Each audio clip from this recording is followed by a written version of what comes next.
To build an online course business in 2022 and beyond, there are three essential elements.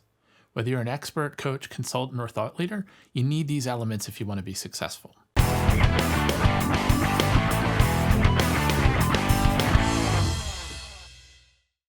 Most expert business creators struggle, especially in their first few years of business. Why? Because you have a lot of skill and experience in your specialty, but building and scaling a business requires a wide range of skills and expertise that no single person possesses. The biggest difference between what I call the struggling solopreneur and the successful virtual CEO of their own expert business is how quickly they realize that trying to do it all by themselves is a serious mistake and how they fill those gaps. The reason the three pillars we'll cover in this episode are so important is because no online business can grow or scale without them.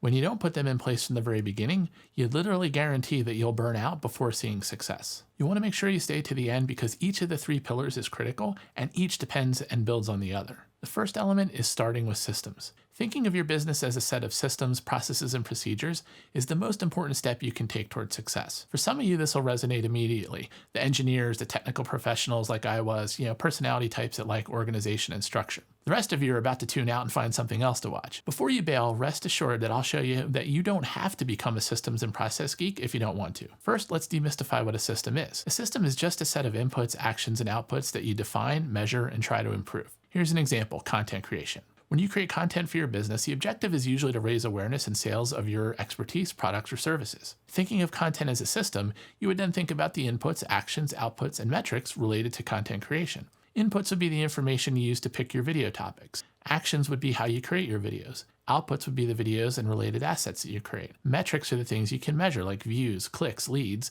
that tell you if your system, the content creation in this example, is achieving your objective, which is raising awareness or sales of your services. So why is it powerful to think this way and define your business as a set of systems? Because systems are the key to both continuous improvement and delegating work. As the CEO of your business, improving and delegating is the key to success and growth. Now, for those of you with the personality types where this feels boring or constraining, it can actually be the exact opposite because systems can free you from ever having to deal with the boring stuff. In the example above, a content creation system can be defined where all you do is the content itself, and all the other things like research and editing and posting and analyzing are all done by others. If you zoom out a bit, you'll see that all businesses require certain systems like product development, project management, content, marketing, sales, and support. These are dependent on each other. If any are missing or not performing well, then the business will fail. It should already be clear that trying to perform all of those functions yourself is a mistake. Is anyone an expert or even just average at all those specialties? This is why most solopreneurs fail. They either try to do all these things and do them poorly, or they try to build them one at a time. Like, I'll just do content for a year to build my list, then I'll sell something. When success requires them all to be in place at the same time. The key to success in 2022 and beyond, when all of us are competing against larger influencers, brands, and companies, is to define your expert business as a set of systems. Within each system, you then define standard operating procedures that enable you to automate and delegate as much of the work as possible. For each system, you measure and improve, initially quarterly, and then down to monthly and weekly as your business matures. For course, membership, and coaching types of businesses, there are 9 essential systems that your business must have. I've created a free resource that shows you what those systems are, as well as the key metrics for them. Click the link below and I'll show you how to get it. Now, to be honest, even those of us that like systems and structure often dread the thought of having to write hundreds of SOPs and checklists that a business requires. Luckily, that can be delegated and outsourced too. I'll cover that in just a few minutes. The next key pillar is the right tools. Okay, so hopefully we agree that systems are a key pillar of success in business.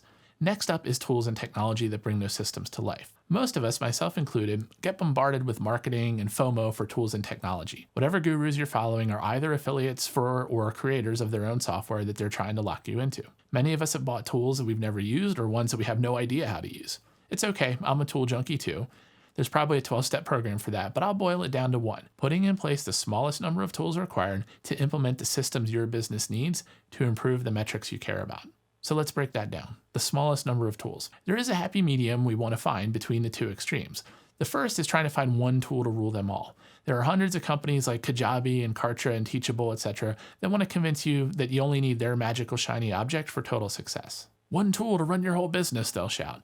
This is rarely, if ever, true, but it is very appealing. I often use the analogy of a Swiss Army knife. The red pocket knife with 20 little tools built into it. Yes, it can do a lot of things, but often it's not the right tool for the job. I wouldn't want to have to cut down a large tree with a Swiss Army knife. I also wouldn't want to have to perform surgery with one either. The opposite end of the spectrum is we want to avoid a specialized tool for every system and function in our business. Some people try to assemble dozens and dozens of specialized best-of-breed tools. For each one that you add to your tech stack, you introduce integration headaches, additional training, and higher costs. So where does that leave us? Back to the original goal, the smallest number of tools required to implement the systems your business needs to improve the metrics you care about. The reason we start with systems is those define the actions and metrics we need our tools to support. From there, we can evaluate the large all-in-one tools to see how much of our true critical needs they meet. We can choose the tools based on facts on our own specific requirements, instead of just following a guru who usually doesn't know about anything about tech anyway, or worse, asking in some random Facebook group which tools they like, as if those folks know anything about the tech or your business. In my 25 years of working at the largest technology and consulting companies, having helped organizations from Fortune 500 and government agencies down to sole proprietors make hundreds of millions of dollars of technology decisions, the process for selecting tools is the same. Write down your specific requirements, find the tools that claim to meet your requirements, review each tool against each of your requirements, and then rank the tools by how well they meet your requirements versus the cost and complexity to implement. Do a trial implementation of the tool and validate they actually meet your requirements. Then implement the chosen tool. And then every 1 to 3 years, reevaluate. I think you're starting to see how the first two of the 3 pillars, systems and tools, relate. Defining your business in terms of systems, and then breaking the systems down into actions and SOPs, begin to generate the requirements for the tools you need. I always say you should date your technology, not marry it. If things aren't working out, you need to be able to easily move on. There are plenty of fish in the sea. In the system map resource I mentioned above that you can download for free, I've also included some of the key types of tools required for each of them. Click the link below this episode to get your copy. Once you have the systems and tools defined, the final pillar is what brings your business to life: people, a team. The single biggest difference I found between those that succeed in rapidly building their expert business versus those that struggle for years or burn out is how quickly they assemble a team and delegate. Now I'll pause while you yell that you can't afford a team if you're just starting out. Okay, I get it, I really do. Here's the thing, there are a lot more options out there these days between the one extreme of trying to do everything solo and the other extreme of having a team of 10, 50, or 100 people working to build your brand like Gary Vee and some of the other gurus do. Now, I'm not talking about praying that you can find an offshore virtual assistant for $5 an hour that happens to be a master at content, social media, editing, copywriting, sales support, and the 15 different tools and who speaks perfect English. Clearly, if such a unicorn existed, they would just start their own business. So what are the other options? Service providers and fractional teams. What does that mean? Well, here's a couple examples. There are many companies that offer categories of services like video editing or copywriting or design. Some offer all of those services. For a given monthly price, you can get work done for you at a cost far less than hiring even one full-time employee. A fractional or shared team is similar. This is the service that my agency provides. Imagine a team of people and services like I mentioned, but shared between you and 5 to 10 other online entrepreneurs. In the first few years of your business, you don't need a full-time designer or a full-time copywriter or full-time anything really. But imagine if you could have 10% of 10 different experts. You plus a fractional team equals much greater quantity and quality of work. If you take a step back and honestly assess where you are, your competitors, and the trends in industry, I think you'll agree, even if you don't like it, that it's nearly impossible to succeed by yourself. For the very few that do, they are nowhere near a life of passive income or sitting on the beach, with a laptop as the tide carries in millions of dollars. On the flip side, if you invest in a few service providers or a fractional team, you'll instantly 10x your progress every single week.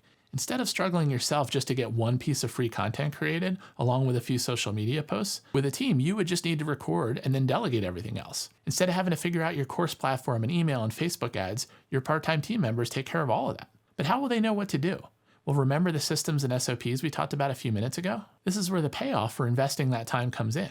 Remember how I said that once you've defined your systems, you can also delegate the SOP creation? Well, that would be the first thing to get your new fractional team working on, wouldn't it? In fact, one of your criteria in selecting a service provider or fractional team should be that they bring proven SOPs to you.